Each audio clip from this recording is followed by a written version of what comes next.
katakan pada ibu saya, bahkan Allah akan turunkan saat di dunia. Ayah saya meninggal saat saya masuk pesantren, dan baiknya saya rasakan luar biasa. Beliau mengajar di musalla kecil dulu, sekarang jadi masjid. Itu saya selalu dibawa.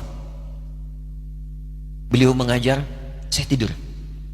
Sekarang gantian, saya mengajar, beliau tidur. Dan kadang dipangku, gendong sampai pulang.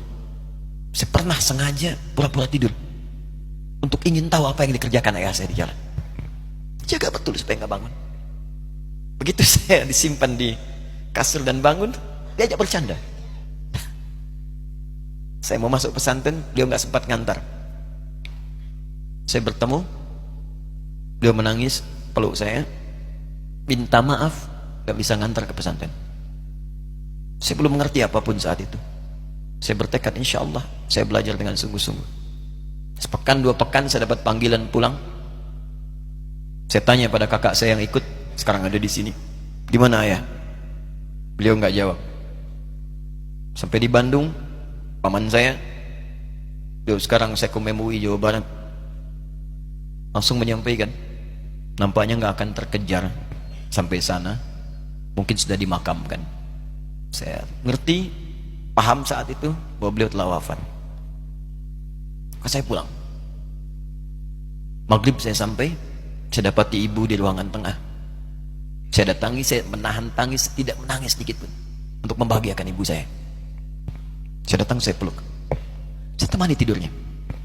Itu pertemuan saya dengan ayah saya terakhir di mimpi. Saya bermimpi melihat sudah pakai kemeja, tersenyum, mendadahi saya. Sudah. Besoknya saya cari ke kamar, ternyata Allahu Akbar, apa yang selama ini saya pelajari di pesantren, kitabnya sudah ada di kamar semua, sudah disiapkan. Saya menangis saat itu. Saya bawa mushaf. Jadi bapak saya, ayah saya, itu bajunya pun saat wafat dibagikan kepada sahabat-sahabatnya. Bajunya, kitab-kitab ini dibagikan. Ibu saya menunjukkan kemudian ada jam yang nanti nak pakai. Saya bilang, simpanlah. Saya bawa mushaf. Dengan mushaf itu saya duduk di ruangan tengah, saya menghadap ke kiblat dan saya mohon kepada Allah, ya Allah, saya tak punya kemampuan lagi membahagiakan ayah saya saat hidup di dunia, tapi mohon jadikan setiap huruf dalam Al-Quran ini, ya Allah, pahalanya mengalir untuk ayah saya. Begitu saya bacakan saat itu, tak bisa saya berhenti, dan tiba-tiba langsung masuk ayatnya, artinya, posisinya, nomornya, gak pernah berhenti, masuk. Saya bertekad